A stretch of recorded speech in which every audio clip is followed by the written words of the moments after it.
I was shown these screenshots of the cooldown which every single person talked about for the last week, but it was actually removed from a cheater. On this very wide screenshot, the message states, "Your cooldown has expired. Cooldown reason, Valve has flagged your gameplay as irregular." Now, this could potentially be Valve removing the cooldown as a false positive, which is assumed to be the entire point of the irregular gameplay cooldown, to stop suspicious gameplay in its tracks and then be sent to Overwatch for the final review. So it may have actually done just that, a good player who just got falsely detected as a cheater. But what if I told you there's more accounts which have been unbanned, and these are ones who are blatantly cheating and they themselves think they shouldn't have been unbanned? First picture with the irregular gameplay cooldown, and then a look at the cooldown being removed. Now, Convar's the ban tracker also tracks unbans, and since early February, we just got the most game unbans in a single day, which hit 20 on May 6th. This would fall directly on the downswing of the ban wave, which lines up with the 24-hour cooldown. Plus, we also saw an increase of game bans that same day that was tracked over 200 game bans,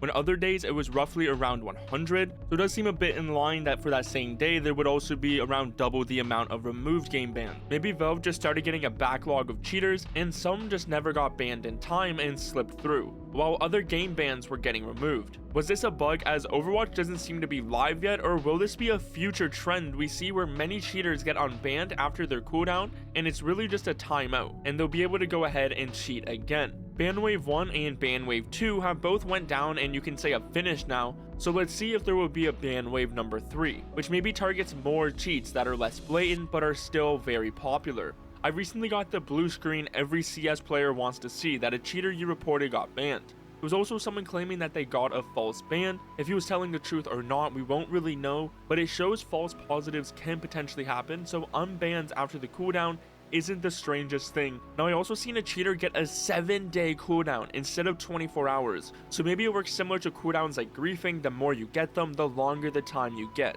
I also saw someone with not a 24-hour cooldown and not a 7-day one, but 3 days instead, which he also received a VAC ban with it, which happened less than a few hours ago at the time you're seeing this. So players are still actively getting banned today, it's just not as much as the past few days. In all the chaos of all the recent bans, one of the accounts seemed to have a bunch of nice skins like a Dragon Lore, M9 and others, which got a game ban. It's said to be an Overwatch ban, but there is just no VAC ban yet. Of course, we could cover the cheating problem, which is still happening, and the fact you will probably still be running into them, but I really just wanted to let you know that cheaters after the cooldown are able to play again, and it's not like if an account gets a cooldown, they will automatically receive a VAC ban afterwards. There is many who will still be able to play. But what are your thoughts on the new anti-cheat changes now that it has been a few days? Of course, they weren't enough to wipe the game clean of cheats, but is having the chance to cancel the match for regular gameplay a nice band-aid solution? We'll have to see what Valve has in store for more anti-cheat changes. Will we finally get Overwatch soon? As Valve did make an attempt at cleaning the leaderboard, which may signal Season 1 is coming to an end. Maybe we get a reward like this concept that Chrysler made to say that you survived the cheater-infested Season 1. Or will Season 2 just be an update that gives us a rank reset and that's pretty much it? We'll have to see. Now, there was also very recently a big exploit from the Xpaw, creator of the SteamDB.